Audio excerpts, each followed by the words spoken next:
नमस्कार. गोड गप्पा कार्यक्रमामध्ये आज स्वामी विवेकानंद जीवनज्योत संस्था पुणे या संस्थेचे सचिव आलेले आहेत आणि ही संस्था विद्यार्थ्यांसाठी, समाजासाठी काय-काय काम करते याच्याविषयी आज आम्ही गप्पा मारणार आहोत. तर मी सर आपलं स्वागत करतो आमच्या गोड गप्पा कार्यक्रमात. आपण आपला परिचय करून द्यावा अशी मी विनंती करतो. माझं नाव श्रीकांत कुलकर्णी. मी व्यवसायाने चार्टर्ड अकाउंटंट आहे आणि मी ह्या संस्थेबरोबर 2002 पासून कार्यरत आहे. आता ही जी संस्था आहे, स्वामी विवेकानंदांच्या नावानं चालणारी ही संस्था आहे. तर ह्या संस्थेची स्थापना कोणी केली? या एकूण संकल्पना कोणाची होती? संस्थेची स्थापना आहे गोवा क्रांतीवीर आणि सांगलीचे सुपुत्र मोहन रानडे आणि त्यांच्या पत्नी विमलताई रानडे या दोघांनी केली. अच्छा. 1999 साली ही मंडळी दोघं जण गोव्यावरनं पुण्यात स्थायिक व्हायला आली. अच्छा. त्याच्यानंतर देणं समाजाचं या भावनेतनं त्यांनी ही संस्था स्थापन केली.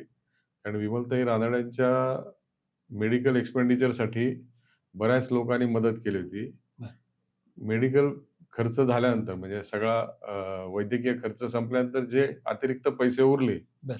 ते परत करावे असं ह्या दोघा पती-पत्नींना वाटत होतं. हं. पण ते प्रॅक्टिकली शक्य नव्हतं. म्हणून आमचे जे पहिले संचालक होते ॲडव्होकेट ए.के. चाफेकर, हं. त्यांनी या दोघा पती-पत्नींना सल्ला दिला, की याच्यापेक्षा तुम्ही एक ट्रस्ट चालू करा हं. आणि त्याच्यातनं तुम्ही समाजाला परत पैसे देऊ शकता. आणि मोहन रानडे आणि विमलताई रानडे दोघांचंही शिक्षण याच्यावर अतिविश्वास होता. हं. अतिविश्वास याचं कारण म्हणायचा, की मोहन रानडेंचं मत असं होतं, की स्वातंत्र्य मिळवायचं असेल तरी शिक्षित समाज पाहिजे. हं. त्यांना शिक्षित करायला पाहिजे. सर्व जाती, धर्म, तळागाळातल्या सगळ्यांना शिक्षित करायला पाहिजे आणि मिळालेलं स्वातंत्र्य जर टिकवायचं असेल, हं. तर त्यासाठी सुद्धा शिक्षितच समाज पाहिजे. बरोबर. आणि विमलताई रानडे या एम.ए. बी.एड झाल्या होत्या आणि पुण्यात शिक्षिका होत्या. हं. 70 साली मोहन रानड्यांबरोबर लग्न झाल्यानंतर त्या गोव्यात गेल्या हं. आणि तिथल्या मराठी माध्यमाच्या शाळांतनं त्यांनी अध्यापन केलं नाही. आणि नंतर त्या महिला बालमंडळाच्या अध्यक्ष पण झाल्या गोव्याच्या. पुण्यामध्ये आल्यानंतर मग त्यांनी या संस्थेची संकल्पना मांडली आणि संस्था सुरू झाली. हो. मग सुरू होताना संस्था एज्युकेशनच्या माध्यमातनं कार्य करायचं या हेतूनं सुरू झाली का या संस्थे स्थापन करण्यामध्ये वेगवेगळी उद्दिष्ट होती काही? नाही, बहुतांशी जे महत्वाचा भाग याचा होता, हं. की गरीब विद्यार्थ्यांना मदत करणे आणि गरीब महिलांना मदत करणे. हं. मोहन रानडे आणि विमलताई रानडे यांनी 1989 ते जवळ-जवळ 2000 सालापर्यंत हं. पणजीच्या जवळ एका गरीब वस्तीमध्ये महिला आणि बाल कल्याण गृह चालवलं होतं. बरं. त्यातली कन्सेप्ट अशी होती, की ज्या परित्यक्ता असतील किंवा विधवा महिला असतील, त्यांना आत्मसन्मानाने जगता यावं, हं. म्हणून त्यांना काहीतरी रोजीरोटीची व्यवस्था करून द्यायला पाहिजे. आज ज्याला आपण व्होकेशनल ट्रेनिंग म्हणतो, त्या प्रकारचं काही स्वरूपाचं ट्रेनिंग त्यांना द्यावं आणि मग त्यांनी स्वतःचा आणि आपल्या मुलाबाळाचा सांभाळ करावा, अशी त्यामागची कन्सेप्ट होती. हं. इथं पुण्यात जेव्हा आले, त्यावेळेला त्यांचं वय वर्ष साधारणतः 70च्या आसपास होतं. अरे वाह! बरं. 1930 सालचा जन्म आहे आणि ही स्थापना झाली ती 2002 मध्ये झाली आहे. म्हणजे इफेक्टिव्हली 72 वर्षाचा दोघं साधारणतः एकाच वयाचे होते. हं. तर ह्या वयाचा विचार करता त्यांची जी काही मोबिलिटी होती, हं. त्या हिशोबाप्रमाणे आणि ते ज्या वस्तीत राहत होते, वडगाव धारी हे त्यावेळेला एक छोटं खेडेगाव होतं हं. आणि पुणे शहरात ज्यांना परवडत नव्हतं, असे गरीब गरजू लोकं या गावामध्ये राहत होते. हं. त्यामुळं बऱ्याच गरीब महिलाही होत्या, गरीब विद्यार्थी ग्रामीण भागातनं आलेले तिथं राहायचे. हं. त्यामुळे त्यांना मदत करावी कारण हे सगळा सभोवताल हा अशाच लोकांचा होता हं. आणि म्हणून आर्थिक मदत देऊन किंवा थोडासा मानसिक पाठबळ देऊन त्यांना उभं कसं करता येईल, हं. या दृष्टीनं त्यांनी काम केलं. आता ह्याच्यामध्ये संस्था तर सुरू झाली. तर संस्थेच्या माध्यमामधून जे गरजू गरीब विद्यार्थी आहेत, त्यांना कशा पद्धतीनं मदत आपली संस्था करत असते? ग्रामीण भागात येणाऱ्या विद्यार्थ्यांची बऱ्याच वेळा फी माफी असती किंवा स्कॉलरशिप मिळती. हं. त्यांची राहायची सोय व्हायची. हं. पण जेवणाची आणि कॉलेज आणि राहायचं ठिकाण याच्यात जर अंतर असेल, हं. तर बसच्या पास याची गरज असायची. छोट्या-छोट्या गोष्टी अशा होत्या, की त्या विद्यार्थ्यांना त्रास द्यायच्या हं. किंवा कसं जगायचं, मी पुण्यात कसं राहायचं असा मोठा प्रश्न यायचा. बरं. तर आमची संस्थेने सुरुवातीला मेसचे पैसे देणं किंवा बसचा पास देणं, या अशा गोष्टींना सुरुवात केली. म्हणजे एका विद्यार्थ्याला एकदा आम्ही होकार दिला, की दर महिन्याला त्याला बसच्या पासचे पैसे दिले जायचे. हं. मेसचे पैसे दिले जायचे. ज्यायोगे तो त्याचा कठीण काळ जो आहे शिक्षणाचा, तो त्यातनं पार होईल. म्हणजे ह्या सगळ्या गोष्टीमुळे त्यांनी शिक्षण सोडू नये. म्हणजे बाकीच्या करेक्ट. या काही सोयी नाही आहेत. हो. त्यामुळे शिक्षणापासून तो वंचित होऊ नये किंवा दूर जाऊ नये म्हणून या सगळ्या गोष्टी बरोबर आहे, की केल्या. शर्यती म्हणजे शिक्षणासाठी जे काही अडथळे होते, हं. ते त्याला पार करता यावेत. म्हणजे सगळ्याच गोष्टीला आम्ही पुरे पडू असं नाही. हं. पण त्यातल्या त्यात ज्या महत्त्वाच्या गोष्टी आहेत, त्याला मदत मिळावी आणि ज्यायोगे त्याच्यातलं धैर्य कायम राहील, की मला शिक्षण पुढे न्यायचं आहे. हं. त्यासाठी हे काम चालू केलं. अशा प्रकारे आपण ज्या विद्यार्थ्यांना मदत केली, अ, त्याच्यातून पुढे आलेल्या एखाद्या विद्यार्थ्याचं किंवा 1-2 विद्यार्थ्यांची अशी काही उदाहरणं आहेत का, की जे आपण मदत केली आणि त्यातून ती मोठ्या प्रमाणात त्यांनी पुढं संस्थेच्या किंवा ह्याच्यामध्ये आले ते म्हणून? आता उदाहरण द्यायचं तर 2 मुली डॉक्टर झालेल्या आहेत याच्या बरं. माध्यमातनं. 2 विद्यार्थी सीए झालेले आहेत. अरे वाह! त्याच्यानंतर दोघं जण आता आय-टी कंपनीमध्ये चांगल्या पदावर आहेत आणि एक जण आहेत ते चांगले आता व्यवस्थित कमर्शियल कोचिंग क्लासेस चालवतात पुण्यामध्ये, हं. ज्याचं चांगलं नाव आहे. बरोबर. बाकी विद्यार्थी आहेत म्हणजे चांगल्यापैकी हां, त्यांच्या रिझनेबली त्यांनी क्षेत्रात त्यांचं शिक्षण पूर्ण केलंय आणि ते त्यांच्या मार्गावर चालत आहेत. चालत आहेत. आता याच्यामध्ये आपण पाहिलं, की सध्याच्या काळामध्ये मोबाईलचं आक्रमण झालेलं आहे. म्हणजे त्याची उपयुक्तता आहे, नाही असं नाही. परंतु उपयुक्ततेपेक्षा थोडं हानिकारक जास्त आहे. त्याच्यामुळं बरीचशी मुलं जी आहेत, ती वाचनापासून दुरावलेली आहेत. बरीचशी मुलं काय मोठे पण वाचनापासून दुरावले आहेत. तर संस्थेच्या माध्यमातून मुलांनी वाचावं, किंवा ग्रामीण भागातल्या मुलांनी वाचावं, यासाठी काय उपक्रम केले जातात? कोविडच्या काळात असं आमच्या लक्षात आलं, की शहरातल्या काही शाळा ऑनलाईन चालू होत्या. हं. पण ग्रामीण भागात असा काहीच पर्याय नव्हता. हं. कारण एकतर असे स्मार्टफोन कुठे अवेलेबल नव्हते. बरोबर. दुसरं की इंटरनेट कनेक्शनची अवेलेबिलिटी कमी होती. हं. म्हणून साधारणतः 1 वर्ष गेल्यानंतर जेव्हा 2021 जूनमध्ये शाळा सुरू व्हायची शक्यता निर्माण झाली, हं. तेव्हा आम्ही असा विचार केला, की आपण भोर तालुक्यातल्या ग्रामीण भागातल्या प्राथमिक शाळांमध्ये जावं हं. आणि विद्यार्थ्यांसमोर जाऊन त्यांना नवीन काहीतरी वाचनाची, अतिरिक्त वाचनाची त्यांना सवय लागावी. हं. नवीन विचार कळला पाहिजे. त्याशिवाय नुसतं पुस्तकी शिक्षण घेऊन फायदा काही नाही. हं. नवीन विचार कळला, तुम्ही त्याच्यावर विचार केला आणि वागायला सुरुवात केली तरच त्याचा फायदा आहे. हं. त्यामुळे आम्ही एक त्रैमासिक घेऊन विद्यार्थ्यांपर्यंत जायला लागलो. बरं. त्रैमासिक म्हणजे ते मासिक म्हणायचं, पण ते खरं तर गोष्टीचं पुस्तक आहे किंवा त्याच्यात वेगवेगळ्या कोडी होती, जोक्स होते. हं. असं घेऊन आम्ही जात होतो. विद्यार्थ्यांशी त्याच्याशी गप्पा मारायच्या. त्यांना मुखपृष्ठापासून पार शेवटापर्यंत कसं मासिक वाचायचं असतं किंवा काय बघायचं आहे, हे समजावून सांगायला सुरुवात केली हं. आणि त्यातल्या काही ठळक गोष्टी सांगायचो आणि उरलेलं मासिक वाचायचं. त्यांच्या हवाली करायचो. म्हणजे हं. आणि त्यांना हे महत्त्व आम्ही दिलं होतं, की हे मासिक तुमच्यासाठी आहे. आम्ही प्रत्येक विद्यार्थ्याला वेगळं मासिक दिलं. बरं. असं नाही, की वर्गात 20 मुलं आहेत, तर 10 मासिकं दिली आणि सगळ्यांनी आपापसात वाटा असं नव्हतं. हं. त्याच्यामागची संकल्पना अशी होती, की त्या मुलांनी स्वतः वाचावं, ते घरी घेऊन जावं, आजी-आजोबांना वाचून दाखवावं, आई-वडिलांना वेळ असेल तर त्यांना दाखवावं अच्छा. आणि काहीतरी नवीन माहिती सर्वांपर्यंत घरात पोहोचावी, हो. यासाठी तो प्रयत्न केला. आम्ही जवळ-जवळ 110 शाळांतनं जात होतो हं. आणि साधारणतः 4,000 विद्यार्थ्यांना आम्ही ह्याच्यामध्ये कव्हर केलेलं केलं आहे. आहे. कुठल्या-कुठल्या जिल्ह्यातल्या मुलांना? फक्त भोर तालुक्यामधल्या जिल्हा परिषदेच्या माध्यमिक शाळा, हां. एक 2-3 खाजगी शाळा पण लोकल आहेत अच्छा. आणि काही सातारा जिल्ह्यातल्या 1-3 शाळांमध्ये आम्ही गेलो यावेळी. ओके. म्हणजे विविध शाळांपर्यंत हे काम हो. आपलं पोहोचलेलं आहे. याच्यामध्ये अ, शाळांच्या भिंती बोलतात म्हणजे हो. आणि त्या मुलांना खूप कनेक्ट होतात किंवा मुलांशी खूप संवाद साधतात. कारण मुलं ऑलमोस्ट 6-7 तास त्या वर्गामध्ये असतात. तर ही कल्पना जी आहे, ती कशी सुचली आणि ती कशी राबवली गेली? जून 21 मध्ये जेव्हा आम्ही काहीतरी ग्रामीण भागात काम करूया, आता कोव्हिडमुळे जवळ-जवळ वर्ष, सव्वा वर्ष शिक्षण ठप्प होतं. हं. ह्या विचाराने आम्ही पहिल्यांदा खेडशिवापूरमध्ये गेलो होतो. माझे मित्र आहेत ओळखीचे त्यांच्याकडे. हं. त्यावेळेला आम्ही गेलो तर समोरच जवळच एक अंगणवाडी चालली होती. हं. बघितली तर फक्त पिवळ्या रंगाने रंगवलेली ती होती आणि त्यात काहीच हे नव्हतं. हं. आणि मग विद्यार्थी यायचे ते फक्त मध्यान्ह भोजनासाठीच यायचे. बाकी काही त्यांना हे काय नाही. हां. तर मग त्या अंगणवाडी सेविकेशी बोलताना आमच्या लक्षात आलं, की इथं जर आपण काही भिंतींना रंगवून दिलं किंवा भिंतींवर काही चित्र काढून दिली आणि यांना काही 2-4 खेळणी घेऊन दिली, तरी इथं विद्यार्थ्यांचा राबता राहील आणि हं. बेसिक ज्या लहान वयात माहिती कळायला पाहिजे किंवा ज्ञानाची तयारी व्हायला पाहिजे, हं. ती तिथं होईल.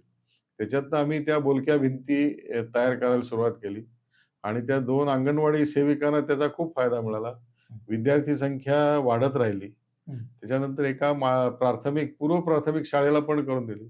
त्यांची सुद्धा उपस्थिती 60% ने वाढली हां. विद्यार्थ्यांची. त्या मग नंतर हळू सरकारने भरपूर फंड्स आणले. आता सरकार स्वतःच स्वतःच बोलक्या करते. भिंती तयार करते. परंतु ही संकल्पना सुरुवात आपण क क हां, म्हणजे केली असं संकल्पना आमची नव्हती, सरकारचीच होती. फक्त त्याला कोणीतरी पुश द्यायला पाहिजे होता. तो तो मिळाला आमच्या याला. मार्फत तिथं मिळाला एवढाच त्याचा अर्थ. बरं. आज ग्रामीण भागामध्ये बऱ्याचशा ज्या शाळा आहेत किंवा काही शहरी भागातल्या शाळा सुद्धा अशा आहेत, की ज्यांच्याकडे शैक्षणिक साहित्याची कमतरता असते. त्याच्यामुळे त्यांना मनामध्ये इच्छा असते, की मुलांनी संगणक लॅबमध्ये यावं किंवा प्रयोगशाळेमध्ये यावं किंवा त्या ठिकाणी काही वस्तूंच्या माध्यमातून प्रयोग करावेत किंवा त्या वस्तू वापरून शिक्षण घ्यावं. तर अशा ठिकाणी तुम्ही कशा माध्यमातून पोहोचलात किंवा ती मदत कशी संस्था करते? आम्ही बेसिकली 2 ठिकाणी सायन्स लॅब म्हणजे अगदी प्रिमिटिव्ह स्टेजची, असं नाही की फार हाय-फाय असं नाही. हं. पण प्रिमिटिव्ह स्टेजची का होणार सायन्स लॅब हे करून दिली, सेट करून दिली, की ज्यायोगे विद्यार्थ्यांना एक सामान्य ज्ञान होईल. हं. ज्या काही वस्तू बघायला पाहिजेत म्हणजे आता हं. झाकलेलं बेडूक वगैरे जे आहेत, अशा हो, हो. काही वस्तू असतील तर त्या आम्ही दिल्या. त्या त्या बघता आल्या. कॉम्प्युटर स्टेशन उभी करून दिली. ती बेसिकली ई-वेस्टवाले आमचे काही सहकारी आहेत. बरं. त्यांच्याकडे जे ई-वेस्ट आलं ते त्यांनी रिपेअर केलं आणि त्यातनं आम्ही कॉम्प्युटर दिले. हं. काही कंपन्यांनी आपणहून त्यांचे वापरात असलेले, पण आता त्यांना डिस्कार्ड करायचे होते. ते पण दिलं. बाकीच्या जगाला उपयोगी होते अशा वस्तू असं. दिल्या. त्याच्यातनं आम्ही त्यांना कॉम्प्युटर लॅब सेट करून दिली. ओके. आता खरं तर अशी स्थिती आहे की आता लागत नाही. पण एक 5-7 वर्षापूर्वी लोकांची खूप चांगली गरज होती गरज. याविषयी. भविष्य काळामध्ये विद्यार्थ्याला पुढे जायचं असेल किंवा आपण काय करायचं हे ठरवायचं असेल, तर त्याला योग्य वयामध्ये करियर गाईडन्स देणं खूप गरजेचं आहे, करियर मार्गदर्शन. तर करियर मार्गदर्शन किंवा या बोर्डच्या परीक्षा आहेत, त्याची तयारी करण्याच्या दृष्टीनं संस्था काम करते असं पण माझ्या वाचनामध्ये आलं होतं.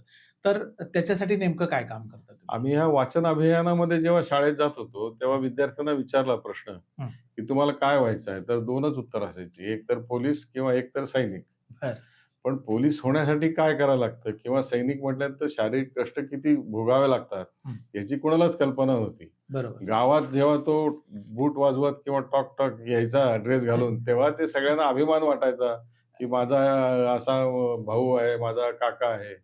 पण त्याच्या मागे किती आणि दुसरं असं की त्याच्याशिवाय कित्येक गोष्टी आहेत. हं. म्हणजे आता हे ग्रामीण भागामध्ये आपण जर बघितलं तर ॲग्रो बेस इंडस्ट्रीला ओके. भरपूर वाव आहे.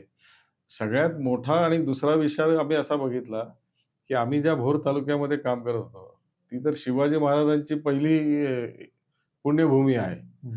तर तिथला इतिहास ह्या विद्यार्थ्यांना कळला आणि हे जे ॲग्रो टुरिझममुळे जेवढे वेगवेगळे होमस्टेज झालेले आहेत हं. किंवा रिसॉर्ट्स आहेत, तिथं हे विद्यार्थी गेले आणि कुटुंबांना म्हणाले, की "चला मी तुम्हाला आज रायरेश्वरची हे करून आणतो बरं. आणि तुम्हाला माहिती देतो." हं. तर अशा रीतीने त्यांनी तयार व्हावं अशी आम्ही त्यांना एक संकल्पना मांडली.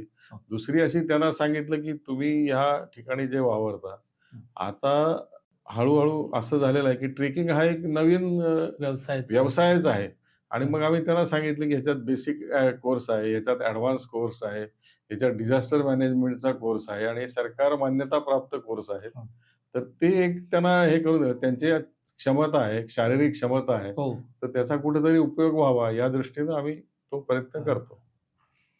अपंगाच्या प्रश्नांवर सुद्धा आपली संस्था काम करते. म्हणजे दिव्यांग असतील किंवा दृष्टीहीन असतील, यांना कशा पद्धतीने आपण मदत करतो? 3 प्रकारच्या लोकांना आम्ही मदत करतोय. हं. जे मूळतःच अस्थिव्यंग आहेत, त्यांना हं. आम्ही थोडंफार महिन्याच्या त्यांच्या मेडिकल एक्सपेन्सेससाठी मदत करत होतो. हं. हा जेव्हा भोरमध्ये आम्ही कार्यक्रम सुरू केला वाचनाचा, त्याच्यातनं आमच्या डोळ्यासमोर काही कर्णबधीर विद्यार्थी आले. हं. त्यांना तसं सरकारी अनुदान असतं बऱ्यापैकी. हं. पण कोव्हिडनंतर बरेच दिवस झाले अनुदान आलं नव्हतं आणि त्यांना कर्णयंत्राची गरज होती. आता एक कर्णयंत्र एका विद्यार्थ्याचं म्हणजे जवळ-जवळ 80,000 ते 90,000 रुपयाचा खर्च आहे. अरे वाह! बरं. आणि हे आम्हाला तेवढं काही शक्य नव्हतं. आम्ही 2 विद्यार्थ्यांना दिलं आणि मग नंतर आम्ही माहिती करून घेतली, की कुणाकडनं आम्हाला मदत मिळू शकेल. हं. मग आमच्या असं लक्षात आलं की दगडूशेठ हलवाई गणपती आणि गायिका अनुराधा पौडवाल बर. ह्या दोघं जण मिळून सूर्योदय फाउंडेशनच्या नावाखाली कर्णयंत्र देतात. मग अच्छा. आम्ही त्यांच्याशी संपर्क.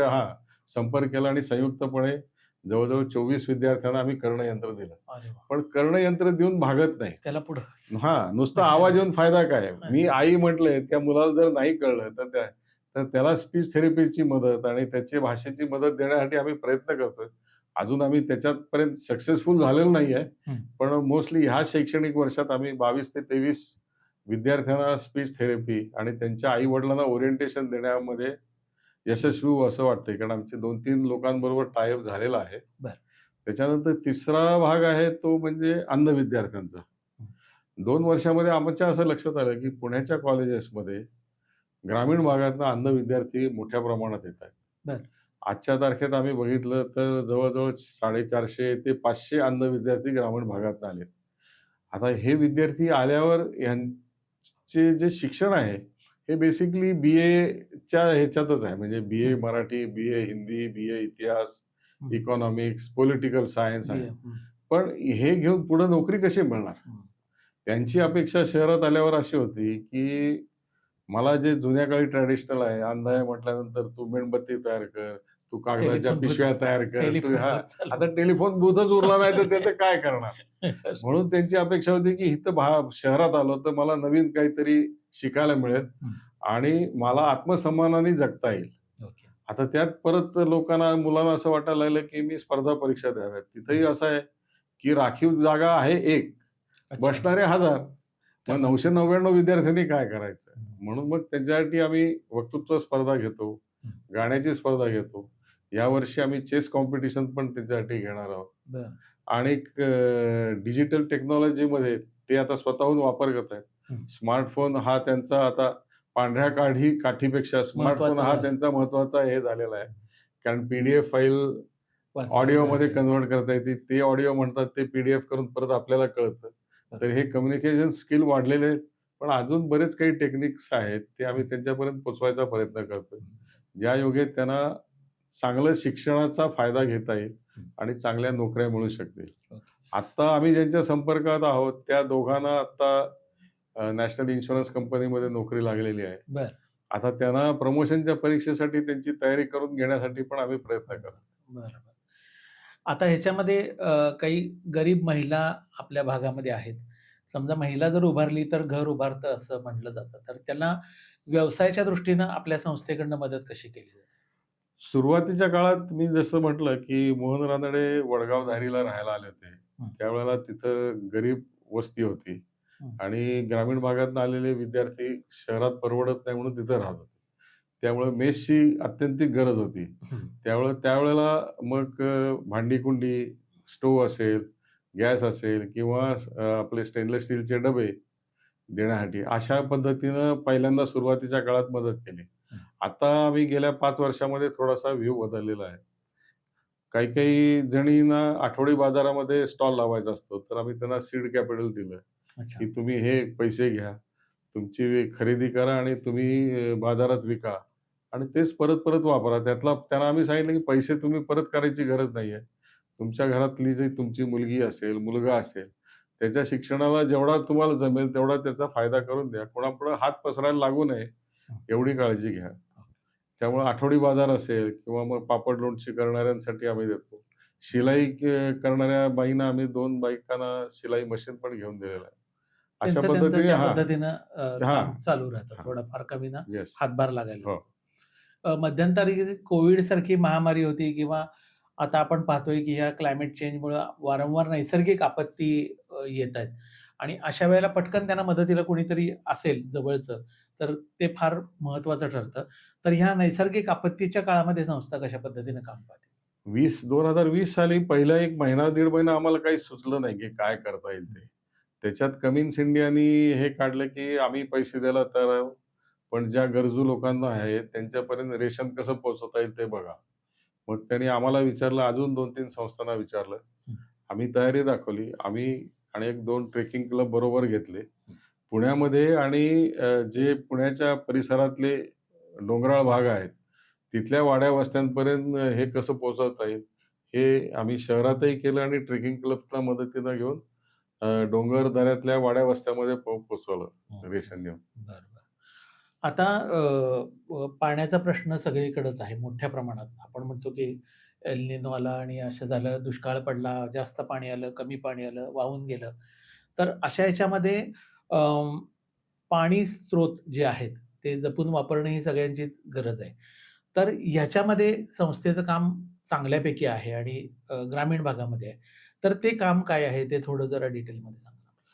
अमरावती जिल्ह्यामध्ये अंजनगाव सुरजी नावाचा तालुका आहे. हं, आत्महत्याग्रस्त तालुक्यामध्ये एक महत्वाचं नाव आहे. हं. तर आमच्या समोर एक कंपनी आली होती, एटीए फ्रेट लाईन्स म्हणून. बरं. तर त्यांनी आमच्या समोर विषय ठेवला होता, की तुम्ही या विषयात काम करू शकता का? आम्ही जरा चाचपणी केली आणि आम्हाला लाइक माइंडेड पीपल मिळाले.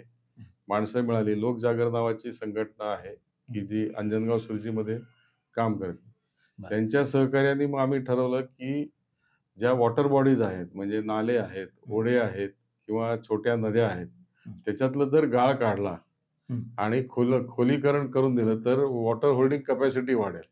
एकदा पाणी वाढवलं किंवा पाणी जेवढं आपण अडवू, तेवढं ते जर जिरायला लागलं, तर जमिनीमधल्या ज्या विहिरी किंवा बोरवेल्स आहेत, त्यांना ते जास्त पाणी मिळेल आणि पीक जास्त वेळा काढता येईल. आणि मग आता हे दगडगोट्याचं करायचं काय, जे काढतील ते. मग त्याच्यात अशी संकल्पना आली, की मेन रोडवरनं शेताकडे जायचे जे रस्ते आहेत, ज्याला पाणंद रस्ते पाणी म्हणतात. जास्त. हां. तर ते पाणंद रस्ते 12माही नसतात. हो. मग हे जर दगडगोटे वापरले आणि मुरुम वापरला, तर ह्याच्यातनं 12माही चालणारे किंबहुना ॲटलीस्ट कमीत कमी 10 महिने चालतील. तरी चालतील. रस्ते चालतील, अशी सोय करावी. या संकल्पनेतनं आम्ही 3 वर्ष काम केलं. हं. आम्ही जवळ-जवळ 30 किलोमीटरचे रस्ते याच्यातनं तयार केले. बरं. लोकांचा सहभाग, लोकवर्गणी आणि प्लस CSR फंड अच्छा. असं घालून आम्ही ते रस्ते तयार केले. आज त्यामुळं शेतकरी जो अंजनगाव सुरजीमध्ये आहे, जो तुरीचं हे काढतो किंवा संत्र्याची बाग फुलवतो आणि सोयाबीन काढतो, त्यांचं उत्पन्न एकरी 20% ते 25% वाढलं. हं. आणि दुसरा भाग असा झाला, की जे शेतमजूर ते कामाला न्यायचे, हं. ते इफेक्टिव्हली 4 तासच काम करायचे. आज आता रस्ता चांगला झाल्यामुळं 1 तासाभरात जाणं-येणं पूर्ण होतं. आणि त्यामुळं मग 8 तासातले 7 तास किंवा 6 तासातले 5 तास तरी शेतमजूर पूर्ण वेळ काम करत राहतो. हा तर आउटपुट वाढवण्यासाठी एक फायदा होतो. हं. दुसरं असं, की मेन रोडला चांगली हे अटॅचमेंट दिल्यामुळं डायरेक्टली ट्रॅक्टरमधनं किंवा छोट्या टेम्पोमधनं शेतमाल थेट बाहेर जाऊ शकतो. ट्रान्सपोर्ट हबवर नेता यायला लागला. हं. म्हणजे 3 ट्रान्सशिपमेंट करायला लागायच्या. त्याच्याऐवजी 2 ह्याच्यामध्येच ते काम व्हायला लागलं आणि ताजा माल लवकर बाजारात पोहोचायला लागला. त्यामुळंही त्यांना फायदा झाला. म्हणजे एका गोष्टीवरती काम करायला सुरुवात केल्यानंतर त्याचे अनेक वेगवेगळे aspects आहे रिपरकशन त्याच्यातनं आणि माहिती. याच्यातला दुसरा सांगायचा भाग असा, की ही योजना अमरावतीच्या कलेक्टरना इतकी आवडली. त्यांनी हं. ती सरकार दरबारी ती मोठ्या प्रमाणात वाढवली. म्हणजे परत मगासारखंच आहे, ही योजना अस्तित्वात होतीच सरकारची. बरोबर. फक्त ती कोणीतरी करून दाखवली. की हां, आज ते आता रिझल्ट त्याच्यावर मिळाले. 1,000 कोटी रुपये सरकार स्वतः खर्च करतीये. बाहेर. त्यामुळे आता आम्ही आमचे पाय मागे घेतलेत आणि आता सरकारी योजना मोठ्या प्रमाणात चालू आहे. चालू आहेत. ह्याच्यामध्ये आता मुलं शाळेपर्यंत जाण्याच्यासाठी म्हणजे आपण मगाशी आपण बोललोच, की शाळा सोडू नये त्याच्यासाठी मदत करण्यासाठी आपण पहिल्यांदा काम केलं. हो. मग आत्ताच्या काळामध्ये सायकल बँकचा उपक्रम बऱ्याच ठिकाणी केला जातो.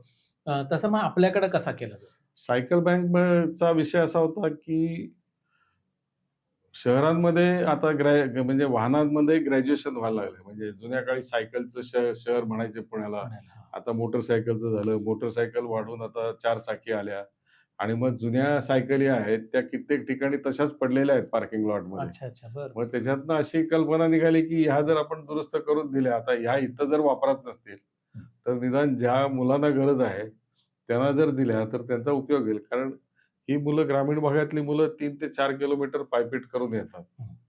आता ते एकत्र येतात, गप्पा मारत येतात, त्यांचं मनोरंजन करत येतात. हे जरी खरं असलं, तरी त्यांचा तेवढा वेळ जातो पण जातो. पाऊस पाणी हो. आहे, ऊन आहे आणि त्याच्यामध्ये. 8वी, 9वी, 10वी च्या काळात पहिल्यांदा तर ठीक आहे 8वी, 9वी त्याला अभ्यासाचं पण प्रेशर निर्माण व्हायला लागतं. हं, हं. तर जर त्यांना जर सायकली मिळाल्या, कारण एस-टीची सुद्धा सोय आहे, नाही असं नाही. पण ती पण ती वेळेचं प्रत्येक वेळेला वेळेचं थोडंसं बंधन आहे, की बंधन. ती त्याच वेळेला असेल. म्हणजे आम्ही एके ठिकाणी असं बघितलं, की 7 वाजता एसटी निघते, तर ते 7 वाजता येतात हं, आणि मग शाळा थोडी उशिरा चालू होती, तर थांबावं लागतं. हं. बस 1 वाजता परत जाते. शाळा 2 बरोबर वाजता आहे. जाते. मग ते मग बरोबर. शिक्षकांना ती एवढ्याच विद्यार्थ्यांना सोडावं लागतं. म्हणजे ती शिक्षणाची त्यांची खोटी होती. बरोबर. तर ही होऊ नये यासाठी म्हणून आम्ही विचार केला आणि सायकल बँक केली आणि या दुरुस्त केलेल्या सायकली ज्या कचरा हां. म्हणून पडल्या होत्या, त्या आता त्यासाठी वापरायला हां, दिल्या. म्हणजे सायकल बँकेचं मी जर बोललो, पण त्याच्यामध्ये नवीन सायकली मुलांना द्यायची अशी संकल्पना होती. पण तुमची जरा ही अभिनव आहे, वेगळी आहे हां, म्हणजे नाही, की पण आम्ही आता नवीन सायकली पण देतायत. देतो. हां. कारण पण आता असं झालंय, की हळू म्हणजे पहिल्यांदा होत्या म्हणजे आता तुम्ही मी आपण जेव्हा लहान सायकल होतो होती. तेव्हा Hercules, Atlas सायकल होत्या. त्या म्हणजे वर्षानुवर्ष वर्षोनवर्ष वापरल्या जायच्या. म्हणजे तुमचे वडील वापरत असतील, तुम्ही वापरलं, होय. तुमचा भाऊ वापरायचा. पण आताच्या ज्या सायकली आहेत त्या कमी फारशा काळात टिकाऊ नाहीयेत. नाही आहेत. मग बरोबर. आम्ही आमच्या लक्षात आलं, की ₹2000 ₹1500 खर्च करायचे. या सायकली 5-6 महिन्यापेक्षा जास्त टिकत नाहीत. कारण दगड, धोंडे, अच्छा, अच्छा. खाचखळग्यामध्ये खराब आणि होतं. नंतर हल्ली सायकलची दुकानं इतकी सर्रास नाही आहेत. कमी होतं. म्हणून मग आता मागच्या 2 वर्षापासून आम्ही निर्णय घेतलाय, की ज्या सायकली घ्यायच्या, त्या नवीन कोऱ्याच नवीन द्यायच्या. द्यायच्या. बरोबर. आता ह्याच्यामध्ये 2 गोष्टी लागतात. एखादं संस्था रन करत असताना, एक तर ह्याच्यासाठी डिव्होटेडली काम करणारे कार्यकर्ते आणि दुसरे फंड्स. हो.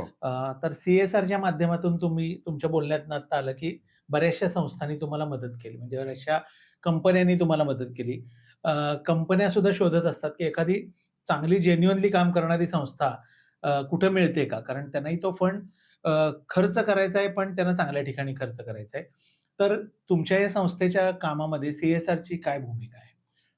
आमच्याकडं गेले की 4 ते 5 वर्ष आम्हाला CSR फंडिंग मिळतंय. हं, एकतर आमची संस्था काही फार मोठी नाहीये. हं, आमच्या म्हणजे ज्या काही आर्थिक मागण्या आहेत किंवा अपेक्षा आहेत, त्या बऱ्यापैकी कमी आहेत. हं, त्यामुळं मिड साइज कंपन्या ज्या आहेत, की ज्यांचं स्वतःचं CSR बजेट कमी असतं, हं.